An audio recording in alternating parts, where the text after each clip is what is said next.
Hello and welcome. My name is Danis Viskers. This is vemonline.net. That stands for Viskers Educational Materials. So in this session, so basically this is one of our weekly sessions, and during this session we will talk about shoulder girdle, shoulder region, and upper back. So basically we're making gradual transition towards upper back. So let's do a quick review of all the structures that we already know, and we'll probably add a couple more. So this is scapula. You should already know that by now. Above spine. So that's this structure is called spine of the scapula right there. Let's color it red. Above spine of the scapula, we will have supraspinous fossa. Supraspinous fossa. Below, infraspinous fossa.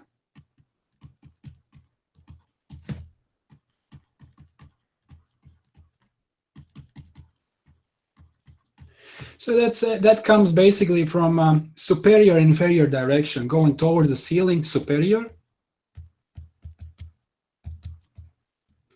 towards the floor inferior. So basically what these names say, these names basically say that this structure is located superior or above spine of the scapula. So spinous fossa, and this structure is located below spine of the scapula. So therefore infraspinous fossa. So we should already know these structures by now. And so this is humerus. That's humeral bone. And here we can see at least a little bit of the clavicle. So here we can see sort of like the posterior portion of the clavicle. Clavicle and shoulder blade, or so let's say scapula. That would be more anatomically correct. Scapula, clavicle, and scapula make up the shoulder girdle.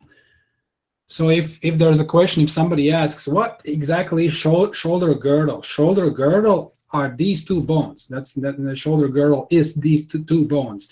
So that's the clavicle and that's the scapula. Humerus is already part of the upper limb, so that's actually not part of the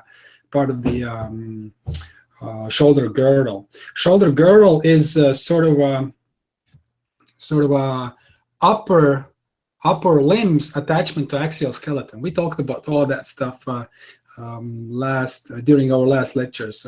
As I said, this is going to be a little bit of a review, and we will add a couple more structures as well. So here, really important couple of these structures that we'll have to learn today, just to be able to figure out the anatomy of the muscles that we are going to talk about, are going to be located on the spine. So we should be able to figure out at least what is a spinous process and what is transverse process. So let's take a look at that. Let's move to a different image now. Okay, maybe that's okay. This is probably a little better.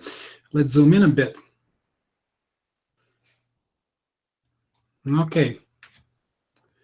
All right, so here we can see. So again, so the half of this image is sort of like X-ray type. So these structures are not highlighted. So this is kind of like almost like X-ray vision. These structures are highlighted. So this is scapula. Once again, that's humerus. Clavicle, we can see it's kind of hiding there. And these bony structures right there, 1, 2, 3, 4, 5, 6, 7, 8, 9, 10, 11, 12. These are thoracic vertebrae.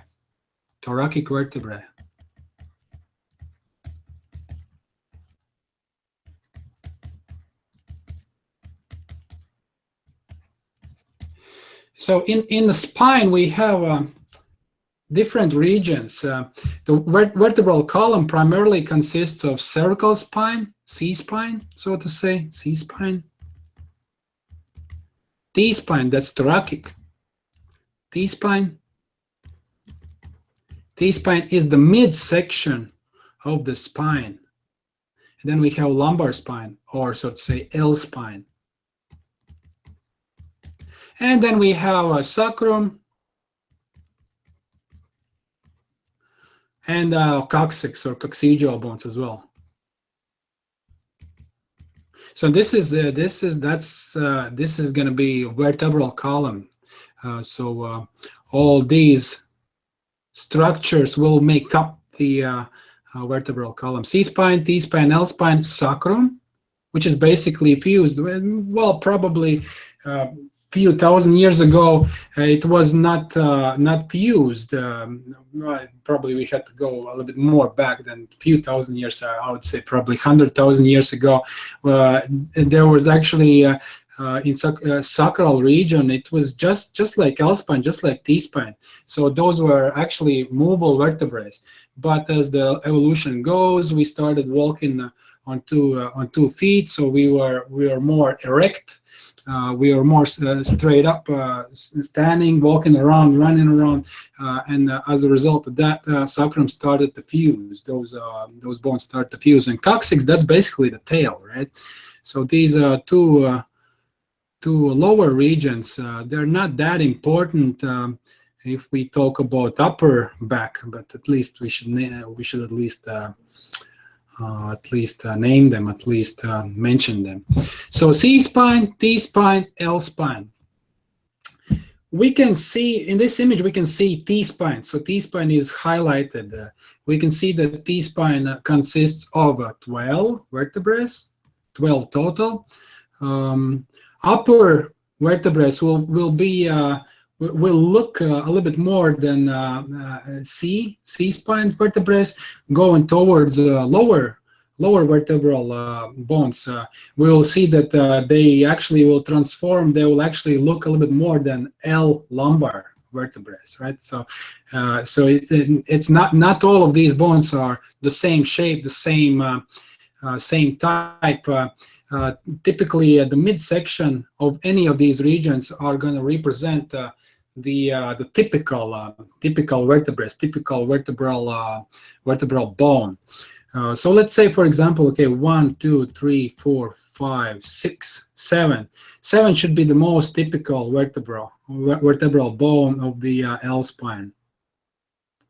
Actually, let's take a look at that. Let me switch to this. Let's zoom in. Right there. That's 5th. Right there. That's 7th thoracic vertebra. And here we can see that some of these structures on the on this vertebral bone, they look like sort of protrusions. They grow out of the bone, and we can see 2 of them growing side to side, and one of them pointing downwards, right? So the ones that grow side to side will be called transverse processes, right? So basically that name comes from transverse direction, going transversely, basically parallel to the ground, going transverse, the direction. Spinous process in thoracic region is pointing downwards. So that serves certain functions. One of them is protection, of course, and as well, all of these outgrowths will serve as muscle attachments as well. So this is why we had to talk about them. If we want to know muscle anatomy, we definitely need to know these muscle attachments. At first, we had to figure out what are those. So spinous process pointing downwards, transverse processes pointing side to side. So we should know at least that. In between, okay, let me switch to this image now. In between transverse process and spinous process. So here we can basically see that as a collection. So first transverse process on the right side, second transverse process on the right, third, fourth, fifth, sixth, seventh, 8, 9, 10, 11, 12. And spinous processes right there. 1, 2, 3, 4, 5, 6, 7, 8, 9, 10, 11, 12. In between, we see that there's sort of like indentation, like a valley here, right? So the in between, we have this sort of like a hole almost, like sausage type of like a tunnel almost, right? Obviously, this tunnel is going to be occupied by something, and what could that be? Those are going to be muscles, right? So that muscles are going to occupy this space. So those are going to be. We talked about multifida, right? The oldest annelian knows that for sure. I hope that they remember. We talked about multifida muscles, rotatores, interspinalis, intertransversari. Those are deeper structures, and then on top of them we'll have erector spinae. So erector spinae muscle, probably you have heard the name. All of you, I'm pretty sure. Nowers has heard the name. Edgar's has heard the name. Erector spinae.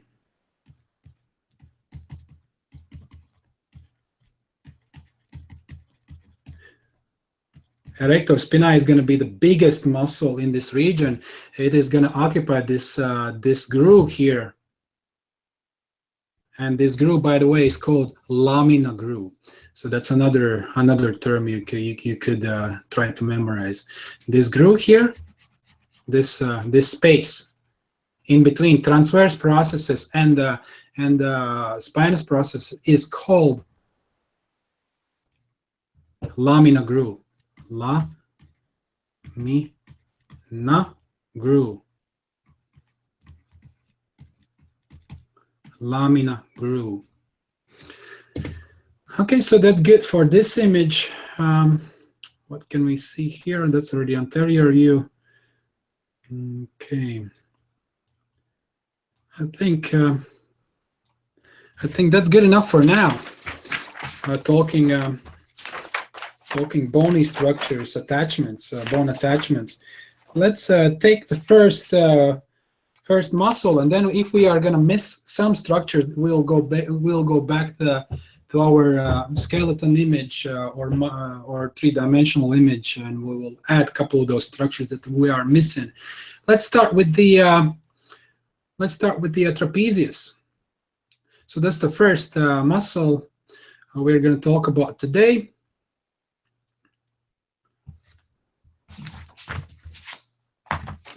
And we will discuss the origins, insertions, action, and nerve supply for every single muscle that we are going to talk about today. Let me switch back to my video. To my okay, all right. So I'm back. You can unmute your microphones. Let's have a quick chat before we are gonna go into the muscles. So yeah, let's unmute the mics. So far so good. Is that understandable? So spine, transverse processes, spinous processes. So every thoracic vertebra is going to have two transverse processes on the side, one on the right, one on the left, and spinous processes pointing downwards. Those are those bones when you kind of like bend forward, they're going to stick out, right? So those are spinous processes. And as well, we'll have spinous processes on cervical spine as well, and we'll have transverse processes on cervical spine as well, but they are going to look way different than the ones from the thoracic spine. So basically, just try to imagine the whole vertebral column, and every single region is going to have one pointy growth towards the back, That's the spinous process, and two pointy growths that are going to go side to side, and those are transverse processes. And as I already mentioned, cervical spine, so that's the neck. Those transverse processes are going to look way different than the ones from thoracic region. So that's quite important. And as well, like if we proceed going closer towards the ground, so lumbar region again, those transverse processes and spinous processes are going to look quite different from thoracic region as opposed from thoracic region and cervical region as well. So there's going to be this transition. It's all function. It's all about function. All these structures will serve certain function. For cervical region, transverse processes are going to serve mainly for nerve pathways. So there are going to be these sort of like holes for nerves to go through. Transverse processes on thoracic region are going to serve primarily for attachment to the ribs. So that's basically how spine is going to attach to the ribs. And as we go closer towards the ground, so lumbar spine, transverse processes and spinous processes, they are going to basically do nothing really. They'll be just kind of hinged into the muscle structures, right? So we'll see that they look quite differently. They are more fat, more robust.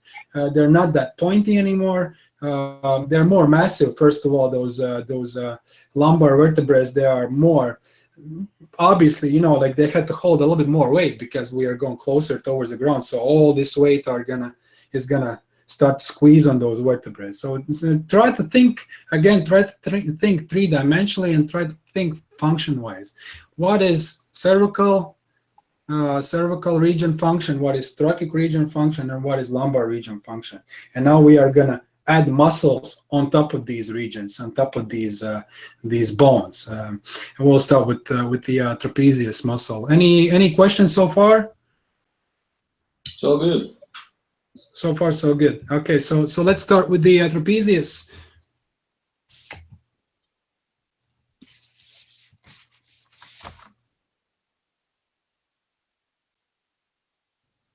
And we go into infinity again, huh? Okay, so that's trapezius. As I already mentioned, trapezius muscle has three regions. So it has upper region, it has middle region, and it has lower region. So this is upper trapezius, that's middle trapezius,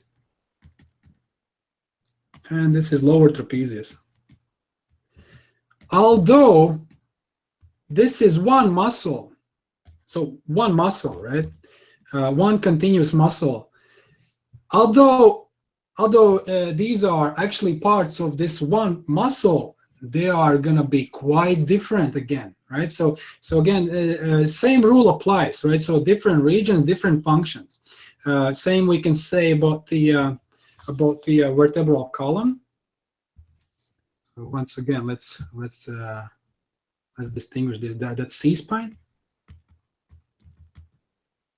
This is T spine. And this is L spine.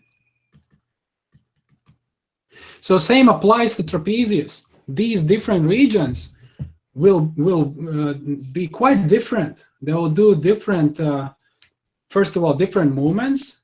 They will act on your posture way differently, quite differently. Typically, upper trapezius is going to be prone for tightness, especially if you are working on a computer or sitting all day long, some type of a repetitive stress type of motion. Would you be, I don't know, like working at the bank, like bank teller, or I mean, I don't know, like going through paperwork all day long, every day. This section of the upper trapezius is gonna be prone for tightness. This portion, middle portion, is going to be prone for weakness. And lower trapezius is going to be prone for weakness again. Mid trapezius, well, it depends. I mean, middle trapezius sometimes is not going to be as weak as lower, but lower definitely. You can say that basically upper portion tight, lower portion typically weak. That's for sure. Middle portion, that's sort of like under question mark. You know, I mean, it depends, but upper portion is going to be prone for tightness for sure, and lower portion is going to be prone for weakness for sure.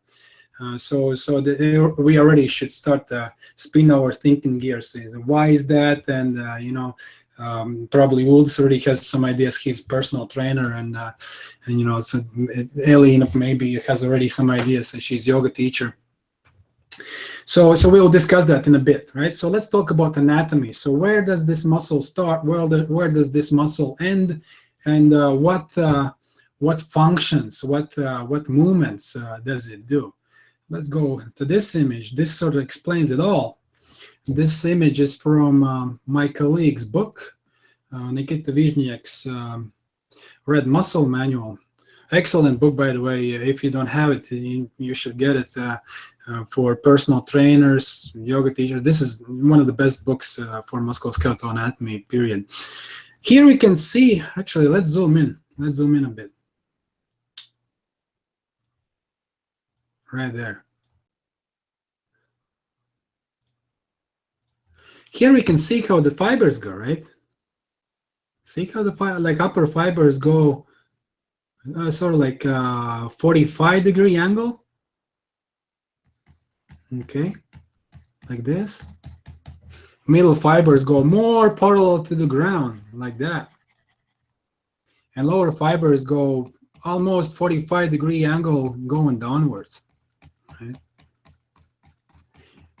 Obviously, we can already sort of like figure out what type of function all three of these regions are gonna produce. So obviously, when these fibers are gonna contract, they will pull on shoulder blade towards the middle. If these muscles contract, they will elevate the shoulder blade and bring it again closer towards the middle. And these muscle fibers are going to depress clavicle and rotate it downwardly, right? So there's going to be a little bit of rotation. Actually, as well, the upper trapezius is going to rotate it the other way. So it's gonna be rotation again. Region. So these three regions. Talking about trapezius, we should distinguish these three regions. We should talk about them separately. So upper trapezius originates from external occipital protuberance, right there. So that's another structure I didn't mention. Actually, let's go back to our skeleton. Let's add that structure. That's quite important. Okay, right there. I think we can remove this. I think this is clear. So superior direction, inferior direction. That should be clear by now. Okay, so there's another structure, very important structure right there, this point. Let me color it in maybe purple, right there. This point on the skull. So right at the back of the skull, kind of right in the middle. You can actually palpate that. If you run your fingers on your back, on the back of the skull, you should find that it's sort of like a bump. And this bump is called external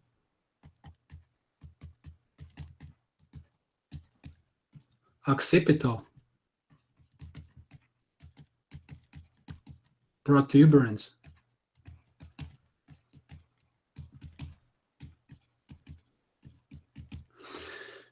Or EOP, in short, EOP. So in scientific literature, you will see this a lot. So it's going to be EOP, maybe E.O.P. But you know, anyhow, if you see something like this, then you can figure that out. Like that, we are talking about external occipital protuberance. You should be able to figure that out by now using this knowledge. Okay, so a lot of muscles are going to attach to this. first of all, let's think about the name. What does that say? External. External means on the outer surface. So this is outer surface of the skull. So external meaning something attaching to something found on the external surface. So that should be clear. Occipital refers to occiput. This is occipital bone right there. Let me color it. Let me color it green. Okay, right there. This bone here is part of the skull, and it is called occiput. Okay, so this bone, occipital bone.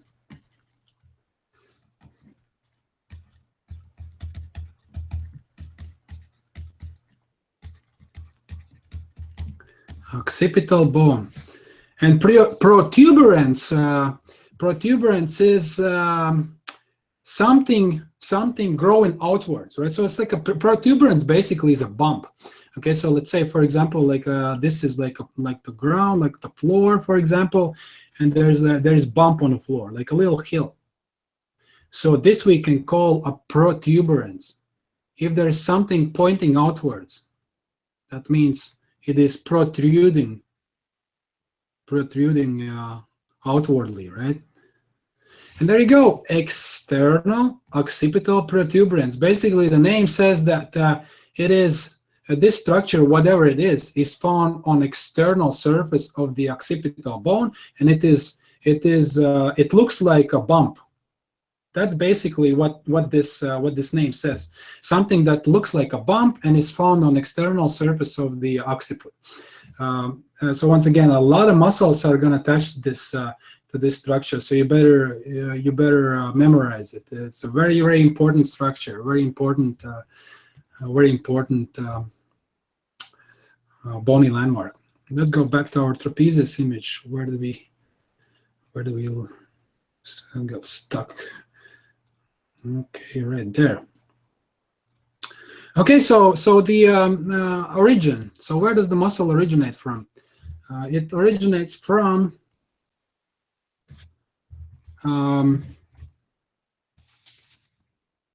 starting from the upper part. Okay, so let's name upper region first.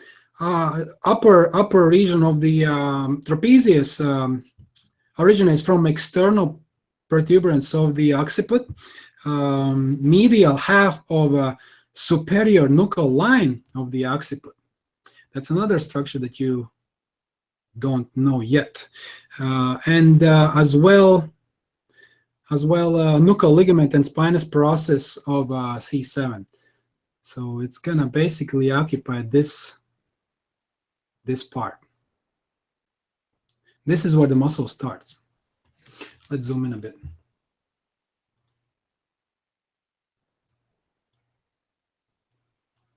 So this is the upper region. Here we can see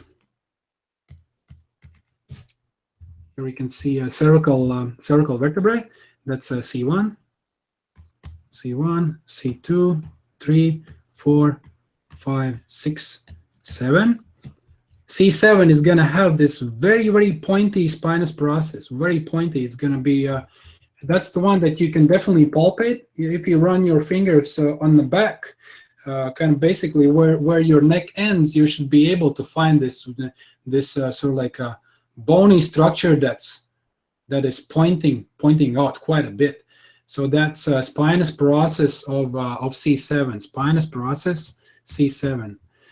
Actually, in short, we can actually say like this: SP, spinous process C7, SPC7. That'll be short for that structure. Nuchal ligament. Nuchal ligament is right there. It's this white part of the basically of the trapezius muscle, and we are talking about this very, very dense, thick mid portion. That's called nuchal ligament. Very, very important structure. Again, a lot of muscles are going to originate from this structure, nuchal ligament.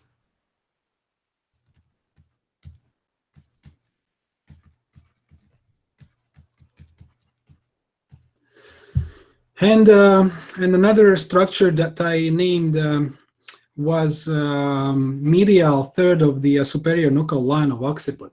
We can see that skull has there's one line right there,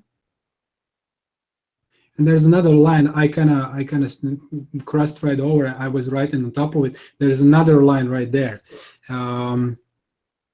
So one of these lines, the superior line right there, this is going to be origin for the trapezius. So it is going to start from, it's basically another sort of like a bump on your skull. Maybe you can actually feel that as well if you run your fingers on where the look at the ears, basically mid portion of the ears. So basically go medially, go closer towards the center, and if you run your fingers on top of it, you should find this like sort of like a bump that goes transversely on one side and bump that goes transversely on the other side, and that's where the trapezius muscle starts. So once again, external occipital protuberance, EOP, right there. That's one point. Superior nuchal line, so mid portion, going closer towards the middle 1/3 of superior nuchal line. Superior nuchal line. I'll show this in a bit. Like this looks probably a little bit chaotic. I'll show in clear text that in a bit, but let's just keep going. And Nuchal ligament, right? So and this structure. So that's the origin point of the upper trapezius, as well C7, spinous process C7. So basically 4 structures: Nuchal ligament, superior nuchal line, external occipital protuberance, and spinous process C7. So if you want to be anatomically correct, like 100% anatomically correct, you have to say upper trapezius originates from external occipital protuberance, medial 1/3 of superior nuchal line, the Nuchal ligament, and spinous process of C7. That will be anatomically correct. Middle trapezius. Let's go to middle section. So that's going. Sorry, that's going below spinous process of C7. So this portion here.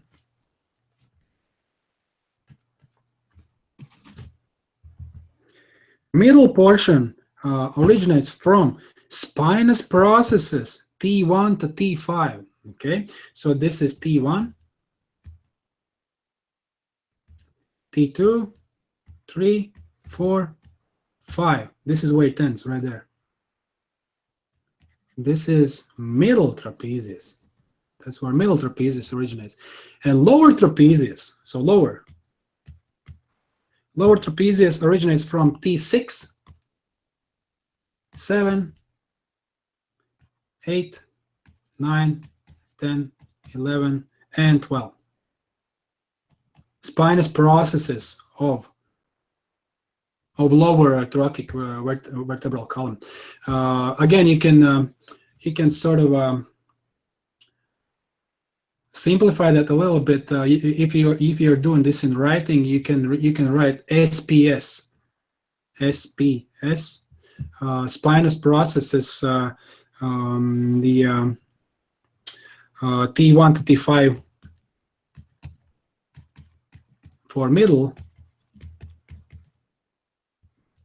SPS, spinous processes T6 to T12 for lower.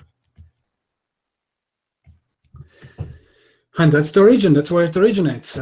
So one muscle, everybody knows this muscle, everybody has heard about trapezius, but if you want to be anatomically correct and say it in a correct way, so this is how it goes. I mean, it's not that easy, right? So let's take a look at this image, and let's review this one more time. Okay. So hopefully you can follow. Upper trapezius originates from external occipital protuberance, external occipital protuberance, superior nuchal line,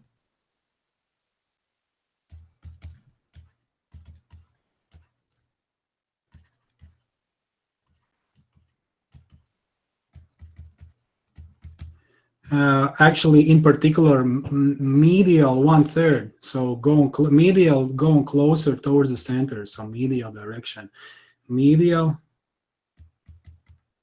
1/3. Nuchal ligament right there, that's nuchal ligament.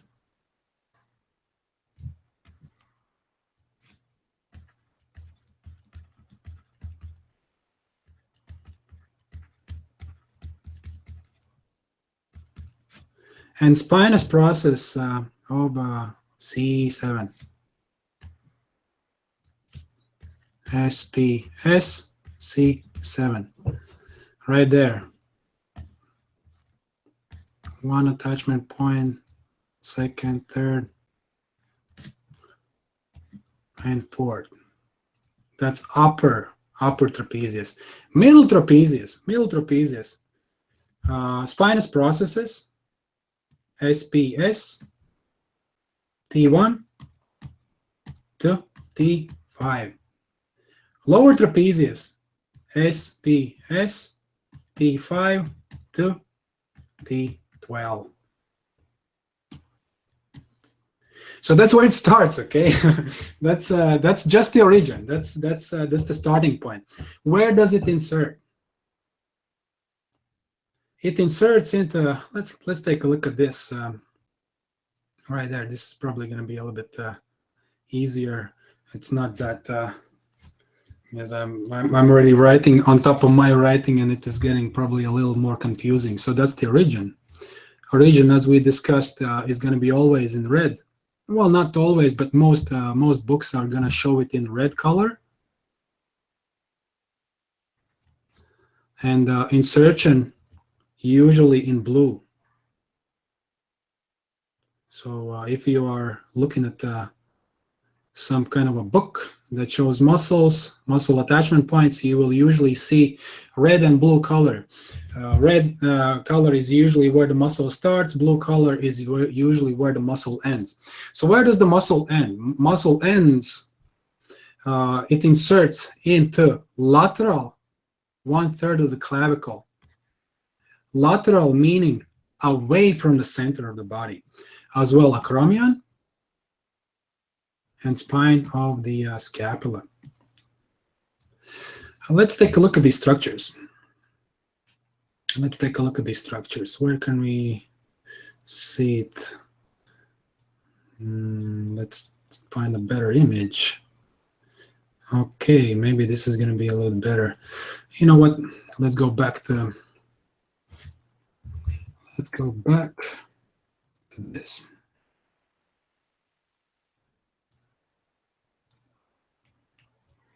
Because it is, I already can sense that it is gonna get a little bit more confusing and more confusing. So this shows it all. There shouldn't be any confusion here. So that's the muscle. This is where it originates. So once again, there is going to be upper part, middle part, lower part. And where does it insert? We see that it sort of wraps around. See how it wraps around? It wraps around scapula, and it wraps around the clavicle as well. So let's look at it from top. See how it sort of like wraps around. Let me show that on myself. Okay. Opa. So trapezius, okay. Insertion, that's where it inserts. It goes basically from the back across the shoulder and lateral half of the clavicle. So it is basically wrapping around the shoulder. This is the most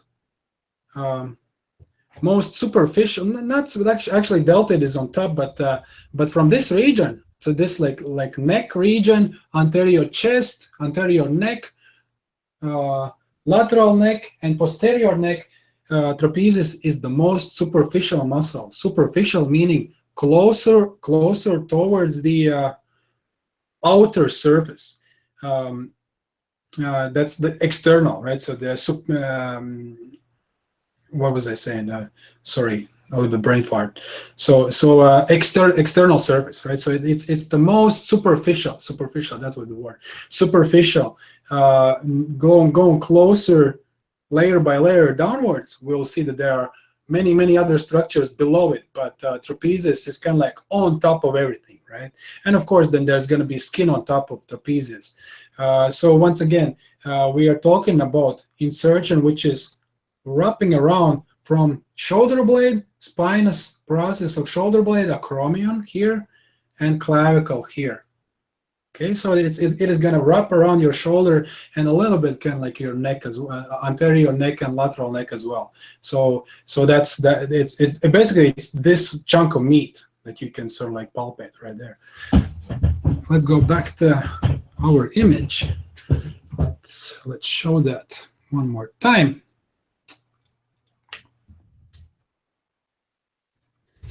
Yes, and here we can see how it sort of occupies posterior neck, lateral neck, and anterior neck. See, it ends kind of. You should be able to see that it doesn't go the whole neck. It's not exactly in front of the neck. It ends kind of like right. If we divide your neck in three parts, so lateral third, middle third, and medial third, trapezius is going to occupy lateral 1/3 of the neck. Okay. What structures? Sorry. Okay, right there. What structure does it attach to? Let's highlight scapula and clavicle.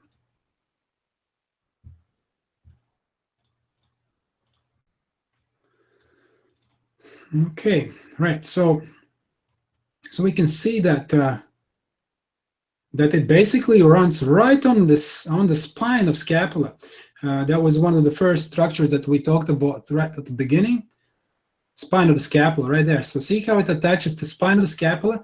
Then as we go laterally towards the side, it keeps going. This is already this is where spine of the scapula ends, and this is where acromion process starts. So it's going to be going all along spinous process, then acromion process, and then a little bit of a clavicle.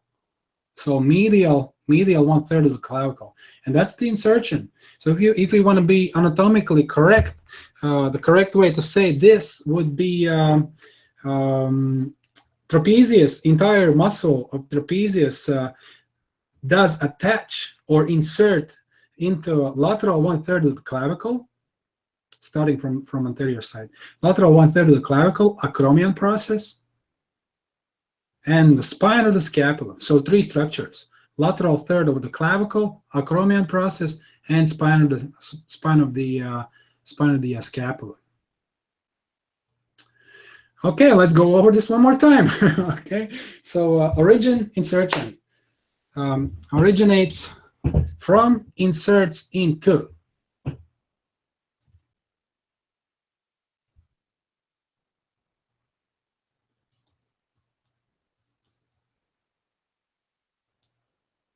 You know what? Let's use this image. This is going to be probably a little bit better. Okay, here we go. Let's go over this one more time. So once again, red color for origin, blue color for insertion. Don't confuse this. As well, if you're taking notes, or I mean, you know, anything, I would strongly suggest to use colors. That's so important. So use red color for origin. Use blue color for insertion. Okay, blue color for insertion. And then usually what I do, like let's say if we are talking about, like let's say for example function or action, I usually use green. And for anything else, so like other structures or something, I usually use purple. So that would be, I don't know, like nerves or arteries or something like that, right? So these 4 colors I would strongly recommend you to use. If you are really serious about learning anatomy, put everything in colors. And this is where this is mostly, you will see this in the literature as well. So function, that's, that's sort of like understandable, right? So it's kind of like, lights, right? Traffic lights. So red at the bottom, green. So yellow, right? Yellow and green. Or was that the other way? Whatever, Anyways. So green, yellow, red, right? So red stop, green go. So function go, right? So it's kind of like that. So easy to remember. It is gonna be easier to put everything together if you use colors. So anyways, let's remove all this stuff and let's talk about anatomy. Where does trapezius start, origin? Once again, upper part, middle part, and lower part. So upper trapezius, middle trapezius, lower trapezius. Upper trapezius originates from external occipital protuberance, EOP, Nuchal Ligament,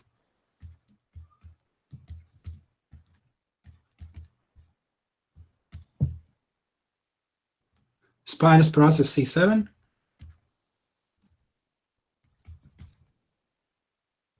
and what was that? Superior nuchal line. I mean, well, it would be great if you could remember this, but at least remember external occipital protuberance, Nuchal Ligament, and Spinous Process C7. The whole everything, we should add this point as well. So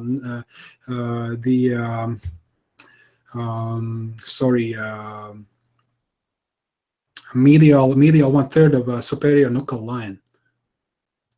So medial 1/3 of the superior nuchal line. I don't have enough space there.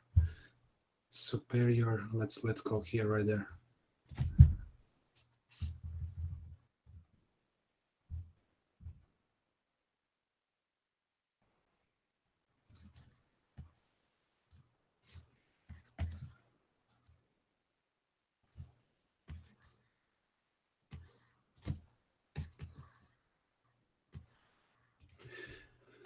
Medial 1/3 of superior nuchal line.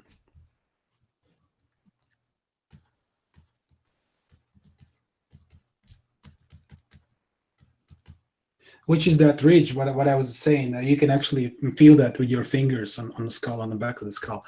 Middle trapezius, so that's the middle point, right? Middle trapezius originates from spinous processes, right? So those are those long processes pointing towards the back, right? So these structures here, spinous processes T1 to T5, SPS, T1 to T5. Lower trapezius, SPS, T6 to T12. So that's the starting point. Inserts. So as we already saw that it kind of wraps around the shoulder, basically, right? So it wraps around the scapula, acromion process, and the clavicle. And let's write that down. So starting from the front, starting from here, starting from anterior side. So once again, towards the front, that's anterior direction. Towards the back, that's posterior. So that's just basic terminology that Well, I mean, I hope that you already know that. So clavicle, lateral 1/3 of the clavicle. Lateral meaning away from the center. Lateral 1/3 of the clavicle. Well, I mean, there's going to be some literature that's going to say lateral 1/2 of the clavicle or lateral 1/3, but basically just know that it's the outer side of the clavicle, lateral 1/3 of the clavicle.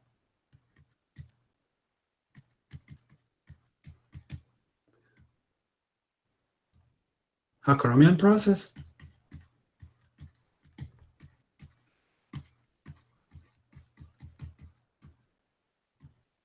And spinous process,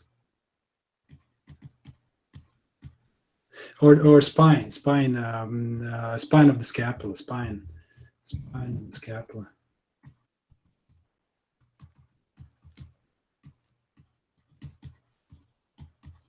Don't confuse this, okay? These two structures are found on scapula. This is scapula, and this is clavicle, right? So the first structure is clavicle, and these two structures are found on scapula. So spine of the scapula right there. This structure, acromion process, that's at the side, and then lateral 1/2 or lateral 1/3 of the clavicle. So that's the basic anatomy. That's where it starts, where it ends. Function, okay, function. What does it do? What type of movements does it do? Let's go back to this. Action. Let's go with green, okay?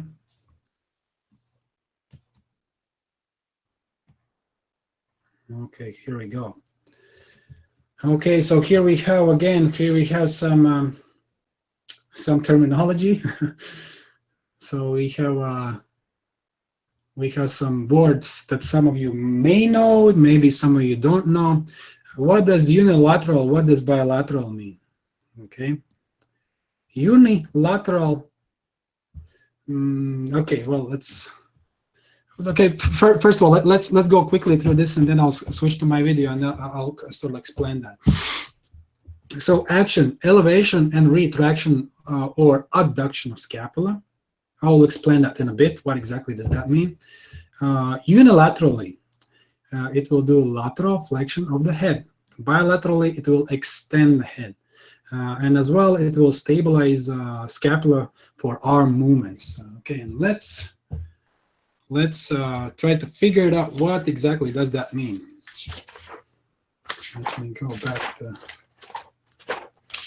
this image here so I can see everything, and let me show you that. Okay.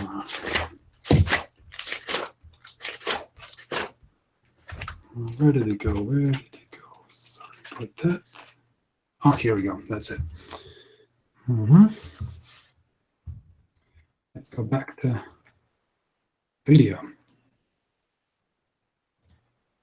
Okay, so everybody can see me now. So once again, so upper trapezius has 3 parts. Origin, that's where it starts. Upper part,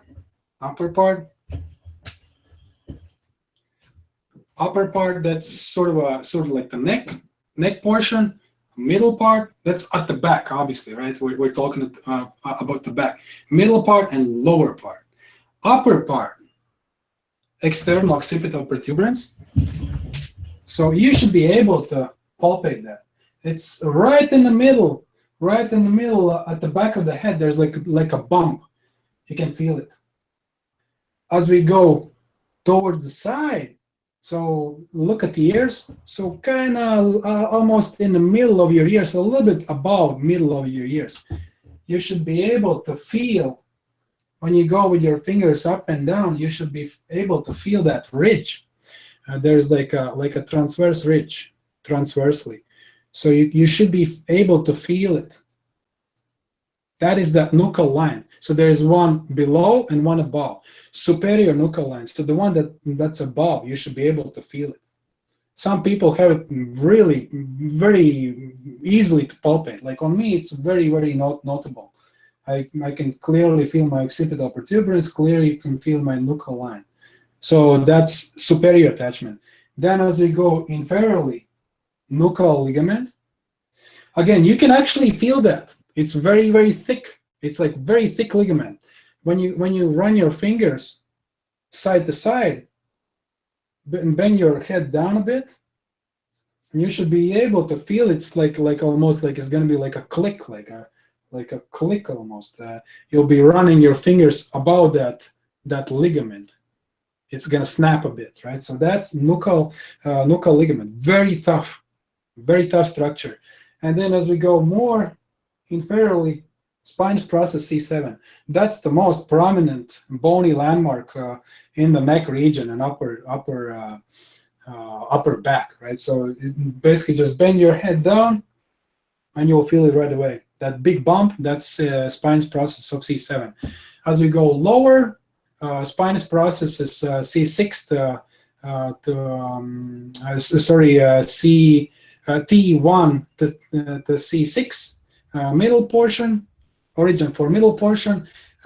Spinous process is T7 to T12, that's for lower portion. That's where it starts. It will insert into lateral, going away. Medial going closer, that's the center of the body. Medial going closer towards the body, center of the body, lateral going away. So lateral 1/3. Lateral 1/3 of the clavicle, acromion process, and spine of the scapula. And let's connect these points, okay? So what would that do? Like obviously it's at the back. Think about strings, okay? So like it's like a string with one point and another point. String shortens, what happens basically, right? So if you shorten that string, what's going to happen? What bone is going to move? So as a whole, obviously, middle portion, upper portion, and lower portion, if everything contracts, you will retract scapulas. So you will basically bring your shoulder blades closer to each other, right? So if you think about this, these will be your shoulder blades. Fibers contract, shoulder blades move closer to each other. If upper portion, only upper portion, both of them contract, not one side, both sides contract, you will extend the head, right? So you will pull. You basically what's going to happen? You will pull on that occiput, occipital protuberance, and on that nuchal line, and you will extend the head, right? So again, fibers shorten. What happens? Head tilts backwards, right? If both sides fire. What happens if one side fires? Only one side. What do you think? So let's say right side or left side only fires, only shortens. Obviously, something different is going to happen. So that was what we were reading there, bilaterally and unilaterally. Bilaterally, meaning both sides. So fibers on both sides are going to contract. So that's bilaterally. Unilaterally, only one side's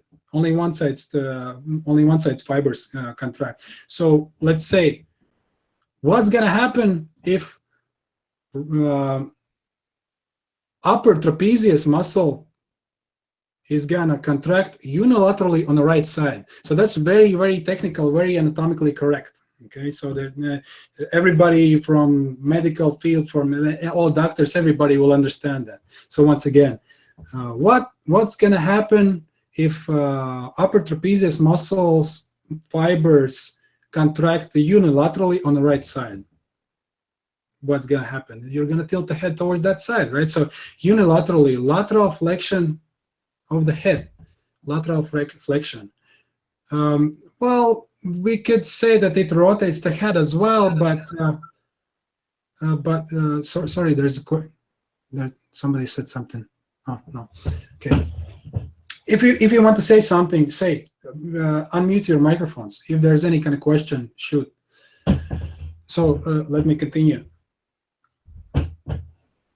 Bilaterally. So let's let's finalize on this concept. Okay, so bilaterally, meaning both sides contract. Upper trapezius, both sides contract, head tilting towards the back. One side contracts, head tilting towards the side. Lateral flexion. Lateral flexion. This is flexion, right? So chin towards your chest. That's flexion of the neck. Ear towards your shoulder. Lateral flexion. Lateral flexion. Occiput towards the back, tilting head towards the back. Extension. Extension. So both sides fibers contract, extension. One side's fibers contract, lateral flexion. Okay, so unilaterally, upper trapezius is going to laterally flex your head. Bilaterally, it's going to extend the head.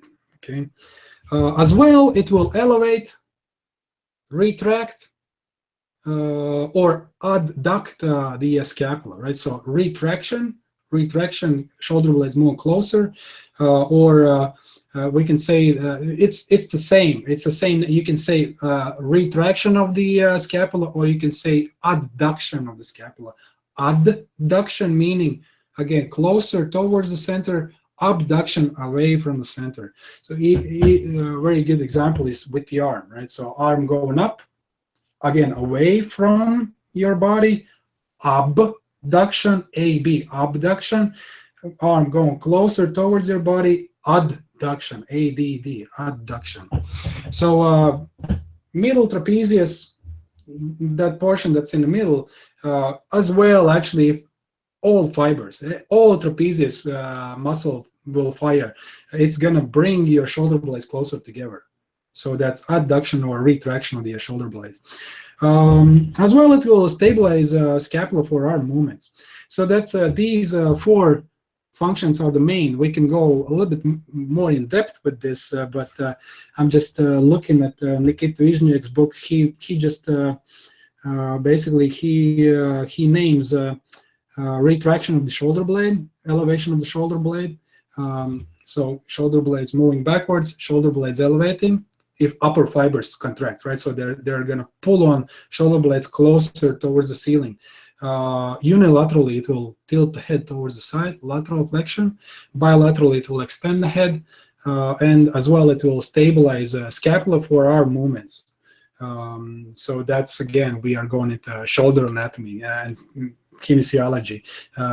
Upper trapezius is quite important for shoulder movements as well, right? Because when it contracts, it is gonna keep your shoulder blade in that spot where in fixed position, right? So it's not gonna move around, and so it is gonna stay. Of course, there are gonna be other stabilizers as well, not just trapezius, and it will make all these arm movements possible. So these are main functions. Lower trapezius. And see that's the thing. As I said at the beginning, lower trapezius is going to be the weak one. That's the weak portion. Lower trapezius, again, think about muscle fiber direction. Obviously, it's going to be pulling your shoulder blades downwards, right? And that action is very weak.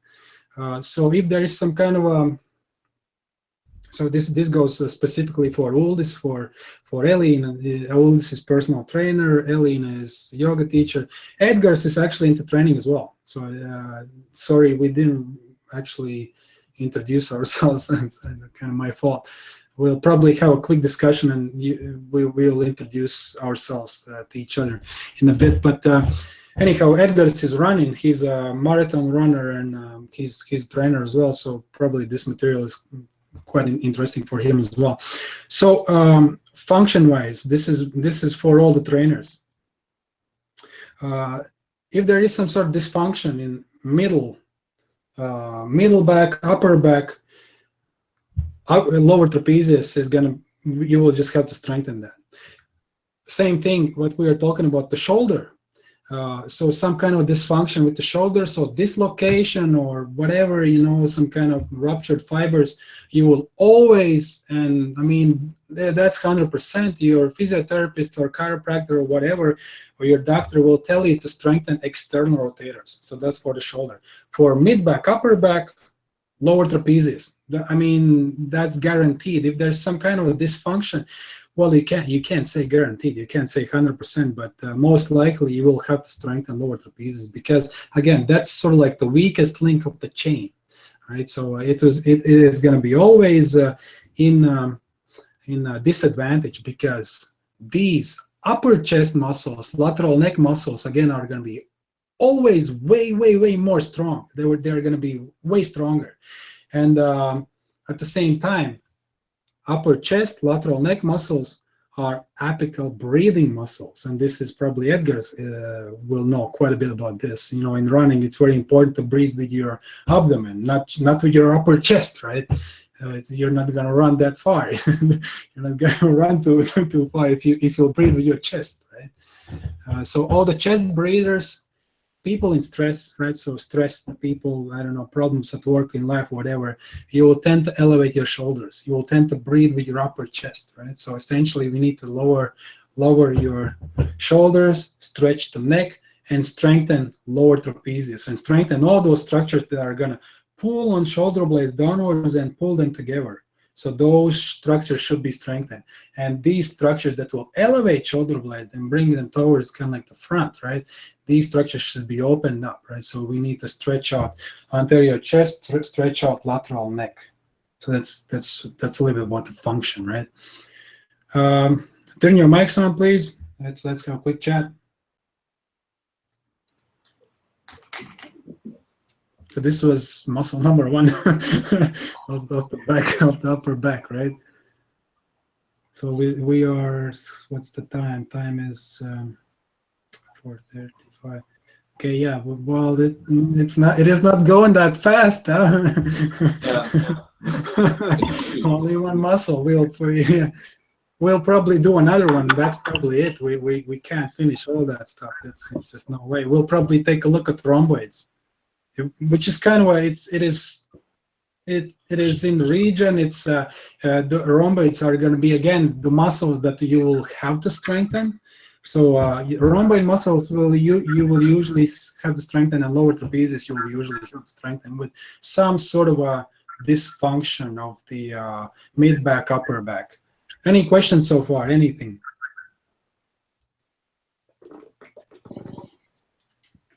It's so fresh, you know. Just continue going, repeat. Is this? Did you already know some of this stuff? Yeah. Well, I mean, everybody knows trapezius. Everybody knows what that is. Insertions is like new thing, you know exactly, but a little bit of the function. Yeah, function should be clear. Function just connect the dots, connect like see where they are going. That's it, right? So that's where it goes. Okay, let's keep going. Let's go back to my image here. Okay.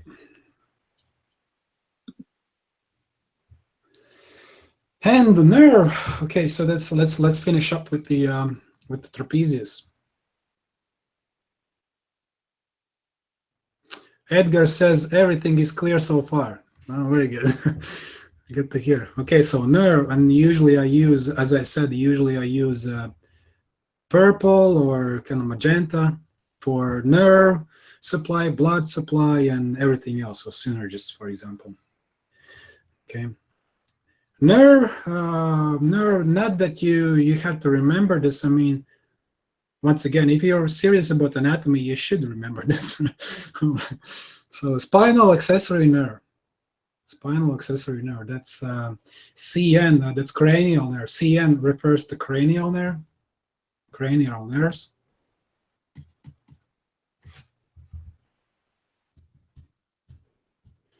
Do you know how many cranial nerves are there total? And you can write it in chat. That's a question. So let me keep going. Somebody can write that if you can answer. How many cranial nerves total? Okay, so nerve for upper trapezius, spinal accessory. This again, we are getting a little bit too technical here. If you can remember that, it's basically where the nerve starts, right? So ventral rami of C2 to C4. Even not knowing what ventral rami is and what, like, all that stuff, you should be able to figure out at least this C2, C4. So that sounds kind of familiar, right? So you should be able at least to figure out where does the nerve start. So C2, C4 region, C2 cervical region. So so that's the neck, right? So, like, let's say, for example, vertebral column, that will be the head. C1, C2, C3, C4, and so on and so forth. C2, C3, C4. So this segment is where the nerve starts. So where the nerve ventral rami, right? So where the nerve roots start for the trapezius. So once again, nerve supply for upper trapezius is going to be spinal accessory nerve and ventral rami of C2 to C4. This is a bit too technical. Not, if you're focused only on anatomy, just disregard this and just throw it out. Don't even think about it. Primarily, we are talking about origin, insertion, and action. So where does it start? Where does it end? And what type of action does it do? Blood supply, again, not super important. Would be great if you remember this. Muscle is supplied by transverse cervical and dorsal scapular arteries. Synergist. This is that's quite interesting, right? So what are synergists? Again, this name should be quite. I mean, you should have heard at least that sometime somewhere synergy. So what does synergy mean? Synergy means fusion. So some kind of cooperation, right? So. Something working together to achieve some kind of specific goal. Synergy. Synergists. So those are going to be muscles that will do the same type of movement. Muscles that are going to be doing same action. So for elevation, that's bringing the scapula towards the ceiling, levator scapula. Which is found. Kind of right there. As the name states, well, what does the name say? Elevator scapula. Elevation, right? So like elevator, bringing towards the ceiling, scapula. So elevator of the scapula, muscle that will elevate the scapula, right? Retraction, that's bringing the shoulder blades closer to each other. Rhomboids, that's going to be the next muscle we're going to talk about.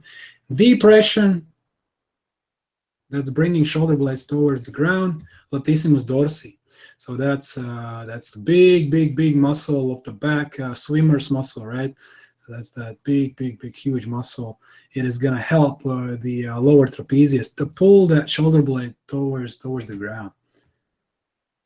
Okay, and there you go. That was trapezius. Let's go to rhomboids. And by the way, that's right there. I just mentioned levator scapula right there. That's what it is. That's where it is. So see, basically, just think about these fibers shortening. It is gonna elevate the shoulder blade. It's gonna pull the shoulder blade towards the ceiling. It's gonna pull it up. Right there. That's another image right there. See how it attaches to a shoulder blade. It's gonna pull it up. The fiber shorten. Shoulder blade going closer towards the ceiling. Rhomboids. Rhomboid major, rhomboid minor. We can see that there are two of them, right? We can talk about them as a group. So rhomboid muscles. Some literature or some teachers probably don't even distinguish between rhomboid major and rhomboid minor.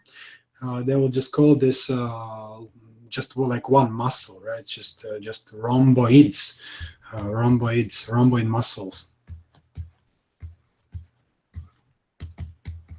rhomboids. But really, they are going to be rhomboid major and rhomboid minor. And that's the way Canadians or Americans say rhomboid minor. In Latin, proper way to say would be major and minor, rhomboid major, rhomboid minor. And well, it should be pretty clear which one is major and which one is minor, right? So you can clearly see that one is smaller and one is bigger. So this is obviously going to be minor or minor. And this is going to be major or major.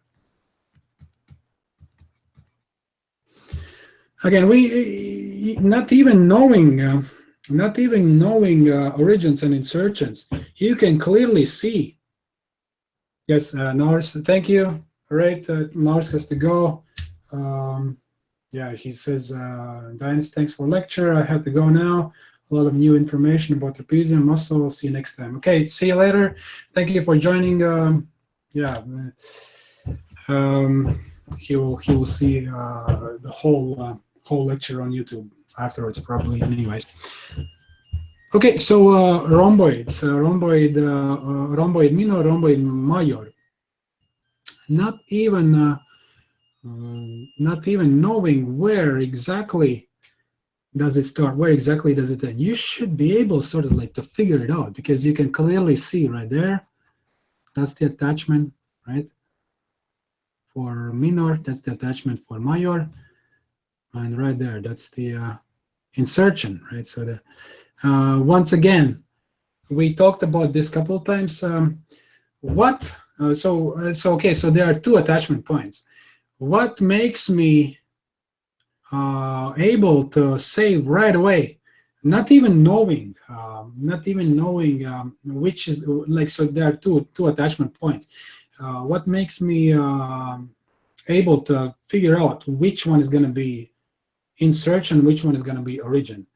Origin is going to be usually the one, usually that attachment point that is going to be more fixed, more fixated, least movable point. More mobile point is going to be insertion. So obviously, shoulder blade is going to be more mobile than your spine. So spine is where it starts, scapula is where it ends, right? So because we are going to primarily move scapula, we're going to be primarily moving shoulder blade.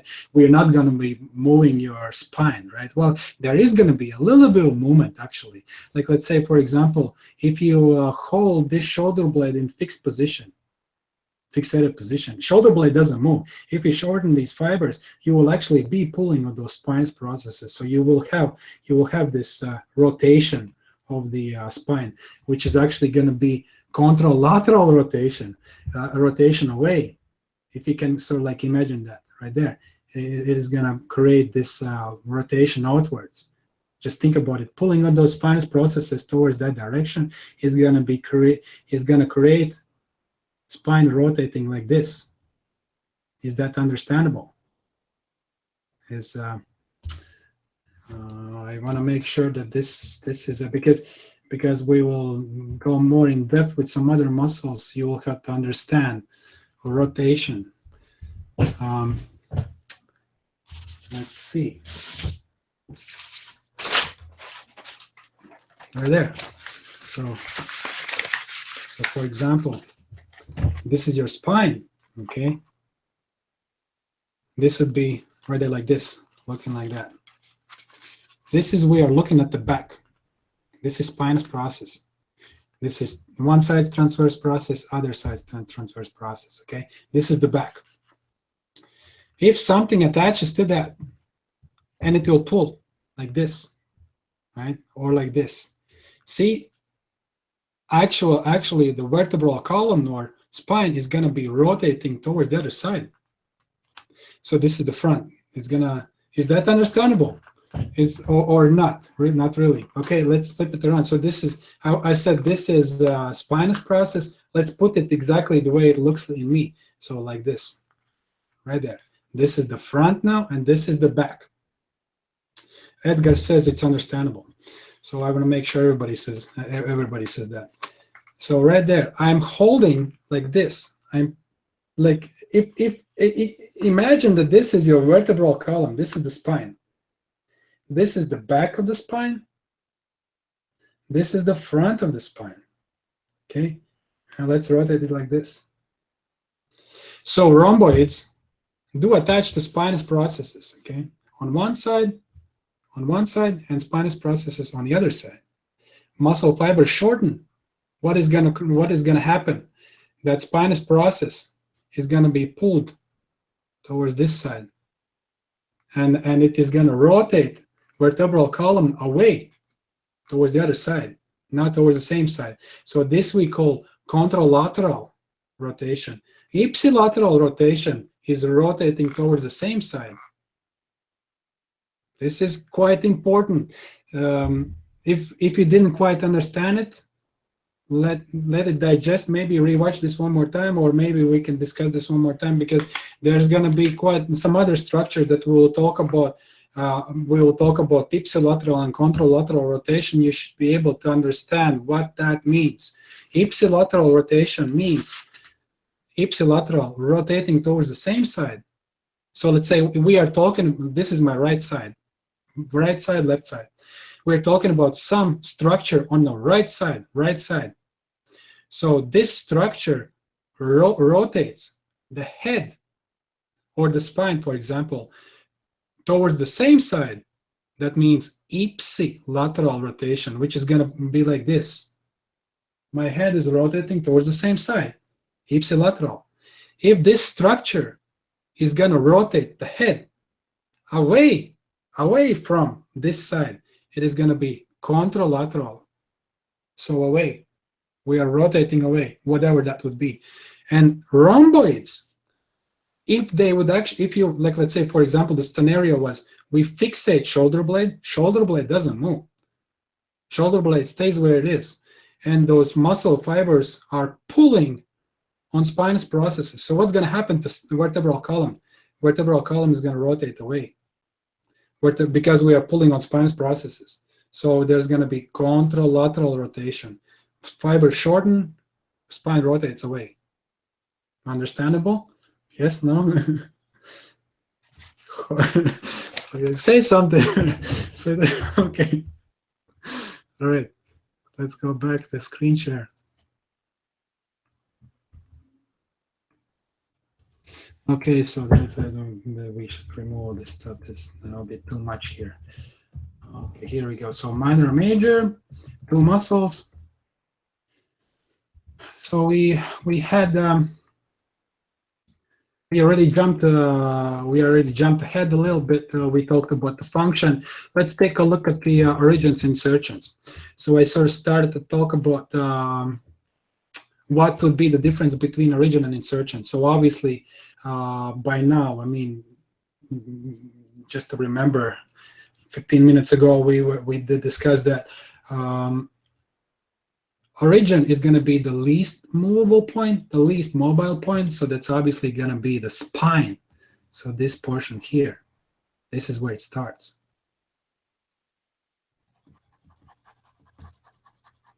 And more mobile point is the scapula, right? Because it's fibers contract. The biggest action, the biggest moment is going to happen on the scapula, not on the spine. But it's possible. It's possible. We can get some rotation on the spine if we hold the shoulder blade immovable. Okay, so that's origin, that's insertion. And just looking at this, not even knowing the anatomy fully, we should be able to figure it out. Okay, so let's separate them. So minor, major. Let's go back to origin. So origin for minor or minor, we're talking about this portion here. That is the spinous process of the C7 and T1. So two spinous processes, as well inferior portion of the nuchal ligament. So nuchal ligament ends here, actually can be at C7 level. So it is still going to attach the nuchal ligament, a little bit of it at least as well. So origin for the minor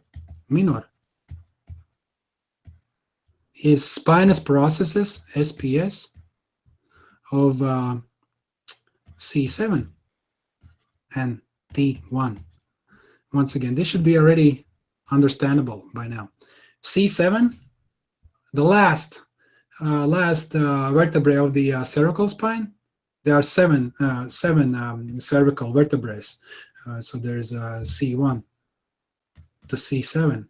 That's a cervical spine, and T1 to T12. That's the thoracic region. So last vertebrae of the cervical region and first vertebrae of the thoracic region, spinous processes. Spinous processes. So we are talking about those pointy bony protuberances that grow outwards, right, closer towards the back. That's where it starts. Major or major.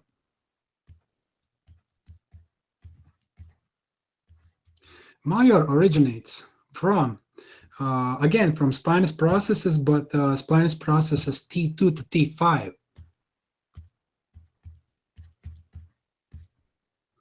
Okay, let's move this up. Not exactly what I wanted.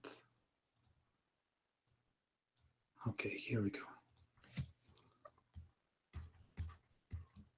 So spinous processes T2 to T5.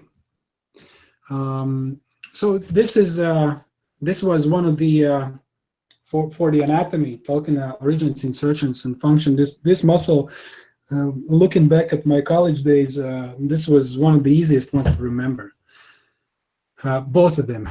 So just think about 2 spinous processes for minor, 4 spinous processes for major. So 2 spinous processes for minor, 4 spinous processes for major. And just remember where it starts. It starts from C7. That's the starting point. And that's it, you know, going inferiorly, going towards the ground. So it starts at C7 level. So that's the first spinous process. Minor is going to be only 2 of them. So C7 and T1 for minor. And following 4, T2 to T5 for major. 6 in total. So if you're talking about both of them, 6 spinous processes total. Minor, major altogether. So that's where it starts. Where does it end? Again, not even knowing the anatomy, you can see that it inserts on the medial portion of the shoulder blade, right? So, and kind of like right at the spine, that's actually kind of like this is actually where it splits, right? So the minor, rhomboid minor, and rhomboid major, or rhomboid minor or rhomboid major, they are divided pretty much at the level of the spine. See kind of how this line continues right there. Maybe a little bit better, some kind of other color, something brighter. Let's go yellow right there. See how it divides both of them? So right at the root of the spine of the scapula is where rhomboid minor is going to be separated from rhomboid major. So above minor, below major. Okay, all right, so insertion, right there. Insertion, minor.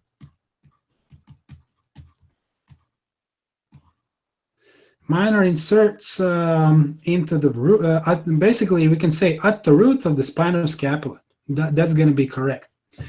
This is, that's the spine of the scapula. This portion here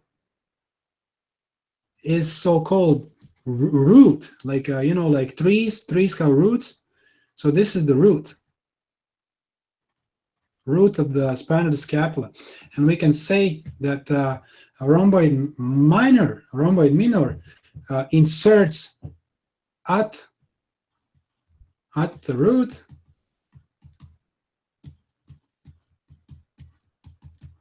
of the spine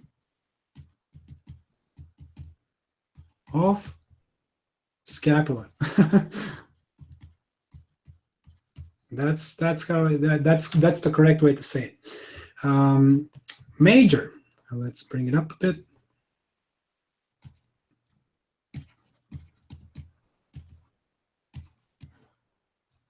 Major inserts between the root of the spine and inferior angle of the scapula. That would be the correct way to say it. So basically, it's in between these 2 points. Root. Let's go black. It's in between these 2 points. Root of the scapula and inferior angle. Inferior angle. I think I probably mentioned that. So scapula has a lateral border. That's the lateral border. That's the medial border. This is superior angle. So superior meaning going closer to the ceiling. At the root, right there, this one is actually, we can call it medial angle. Medial angle. And this is inferior angle. So going closer towards the ground. Inferior angle. So, and for rhomboid major, rhomboid major, we can say that it inserts in between these 2 points. In between the root of the scapula and inferior angle. That would be correct way to say it. Between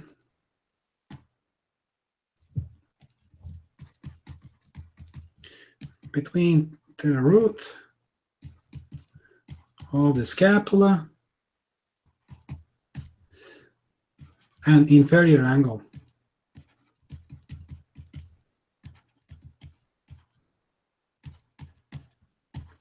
Of the scapula. Okay, so these are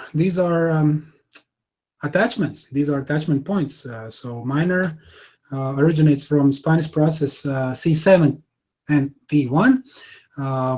Major or major originates from spinous processes T2 to T5, and minor inserts into basically we can say at the root of the scapula, at the root of the spine of the scapula. And major inserts between the root of the spine of the scapula and inferior angle of the scapula. Function. What does it do?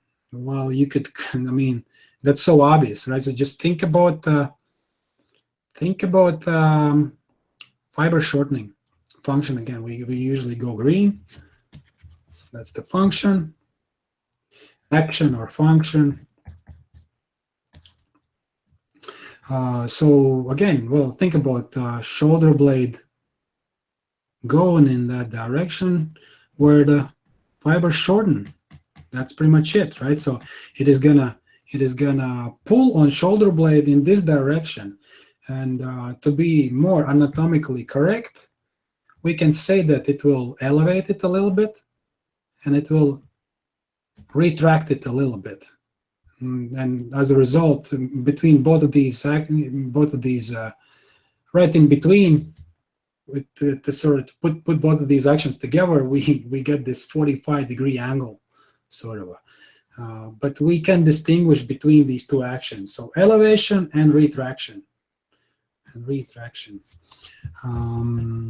That should be the correct way to say it.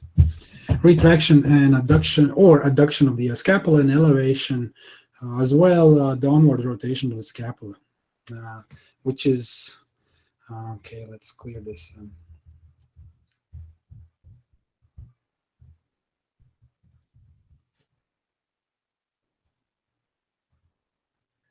How about this? Let's take a look at that right there. Just not to get too confused here. Action right there. Retraction or adduction. Basically, that's the same, right? So these are that's synonymous, right? So retraction or adduction of scapula, elevation, or downward rotation of scapula. So we actually have three functions. So elevation, retraction, okay, and downward rotation. What is downward rotation? So obviously there should be upward rotation as well. Upward moving going up, downward moving going down, right? And think about direction again, fiber direction. So how can it act on scapula? If fibers contract, it is going to rotate scapula like this. Okay, obviously, I mean, you shouldn't. This is no rocket science. So think about fiber shortening. Obviously, it is going to pull on this portion primarily, and there's going to be this rotation kind of like that. So the scapula is gonna rotate, tilt towards the side, kind of like that, right? And this is called downward rotation. Good way to remember this, because I remember some students were getting quite confused about this. What is upward rotation? What is downward rotation? Think about the glenoid cavity right there. Let's zoom in. Glenoid cavity. So that's the shoulder joint. So this is humeral head. This is scapula. That's the glenohumeral joint. This right there, it's a cavity, right? So if we would have this sort of like X-ray vision, it is going to continue like this. Okay. So this is where the humeral head goes in, and this is called glenoid cavity.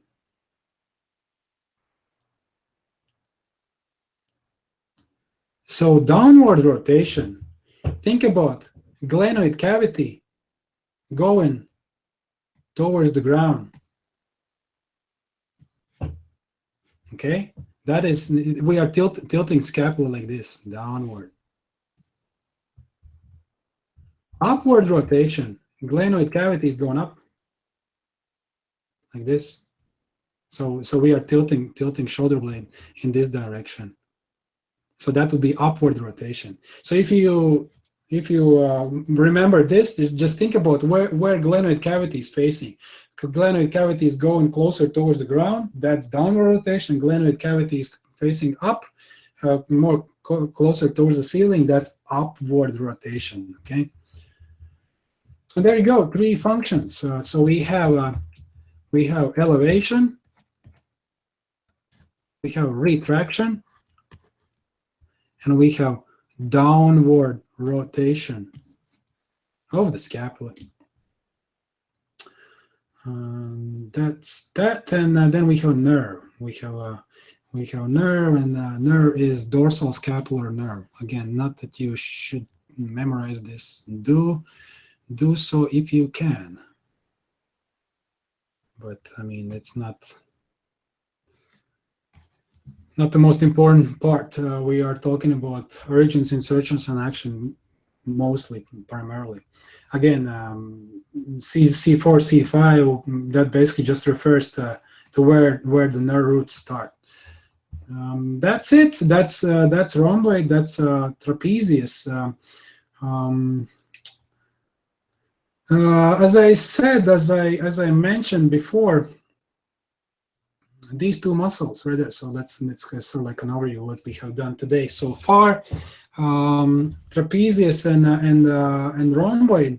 Trapezius lower part in particular, and rhomboids will be sort of like let's say like the weakest link in the back.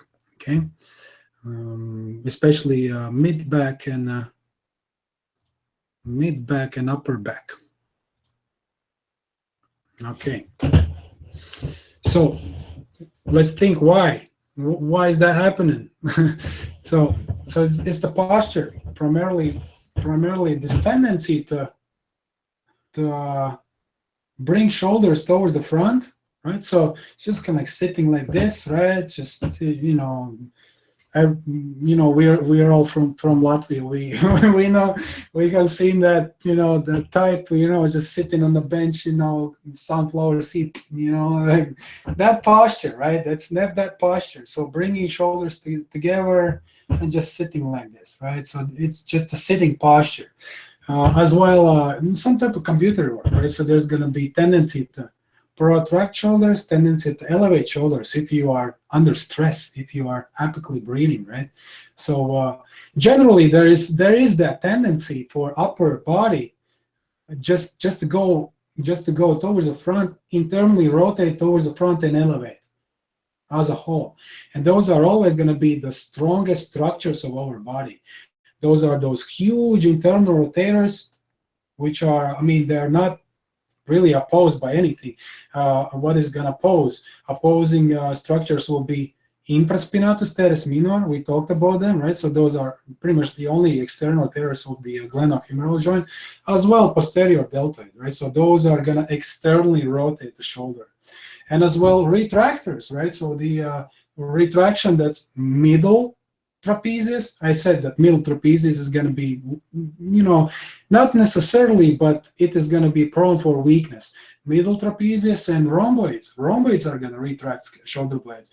And lower portion of trapezius is going to pull shoulder blades down. So these structures should be strengthened. Teres minor, infraspinatus, rhomboids, and lower trapezius, right? So these structures, it's basically just to improve posture in general. Doesn't matter what's going on. Doesn't matter what, like the injuries, like the condition you're in or whatever. Anybody will benefit from strengthening these structures. Not anybody, but I would say 90% of population will benefit from strengthening these structures. And strengthening and stretching anterior chest and lateral neck. That's talking upper body. Lower body, there's going to be some other stuff. Okay, so we'll discuss that later. That's more talking about lower back pain and that type of stuff. Upper body, and that's usually where the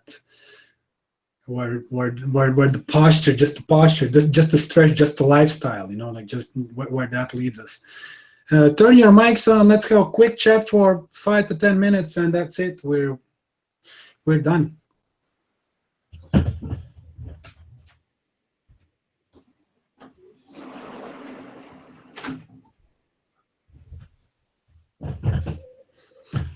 Okay. So, anybody has anything to say? So we did only 2 minutes. I have a question. Yes. You said that 90% of population will need to strengthen those muscles for you open chest as well. I would say that's not what I said. I didn't say that 90% will need strengthening them. I said that 90% of population would benefit from strengthening. Okay. So who are those 10 which are? These are those who are already working on it. So I didn't hear. I say one more time. Who are those 10% who already? These are those people who work with it already. You mean? Like those other 10% will be the people that have really good posture, obviously. Okay. So I mean, healthy lifestyle. Okay, that's major. Stress-free life. It's just the lifestyle these days that everybody has, problems and whatever. And we sit. A lot of people just have. Majority of the day just happens by sitting, and writing or computer or whatever. So it's that, right? So that's primarily. There are gonna be few people with you know, stress-free life, you know, stress-free life, no sitting at the computer, whatever. So think about, I don't know, like people probably living, I mean, I would say, you know, third world countries, you know, those people that, you know, would be actually, we would say, like the poorest countries, and you know, kind of like the worst situation or whatever. But a lot of those communities, although they don't have nothing really, they don't have anything to worry about, you know. They are relatively, they're fed, you know. They don't sit at the desk all day long. So I mean, like functionally they are better, you know. There's gonna be people like that, you know. But you know, talking like Westernized society, majority, you know, majority. That's what I'm saying. I'm just, you know, I just made it up. I came up with that number in my head. You know, probably like 90% are gonna have these problems.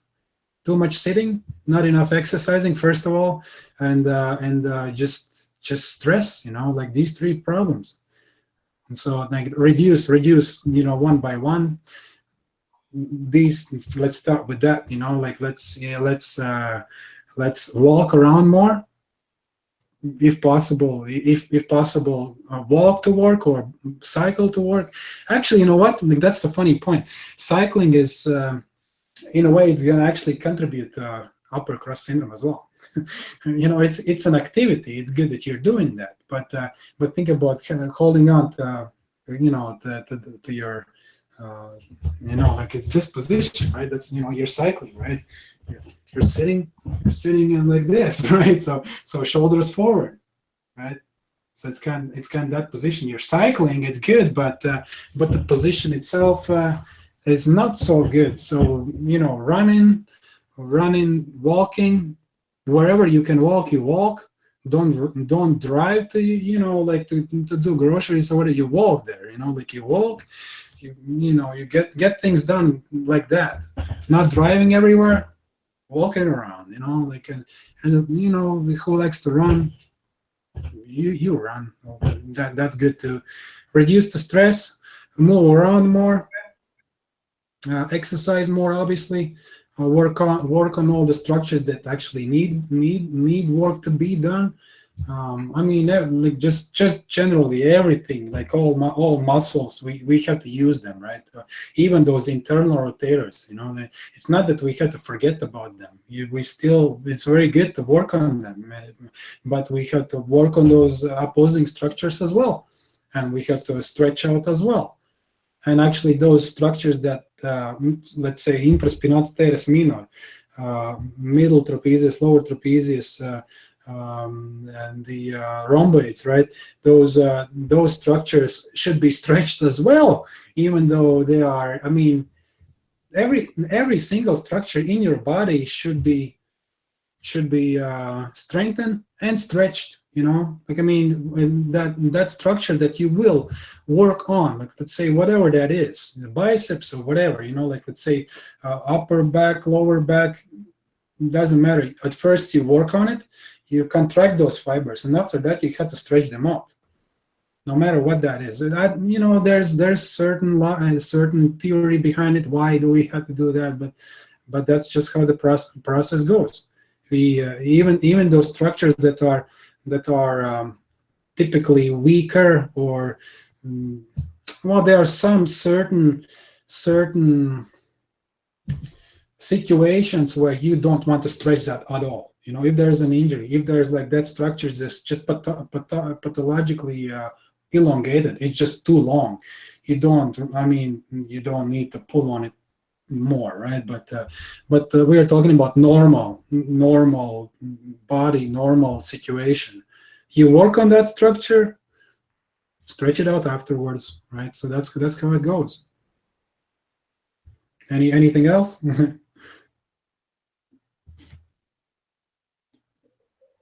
All this Edgar's.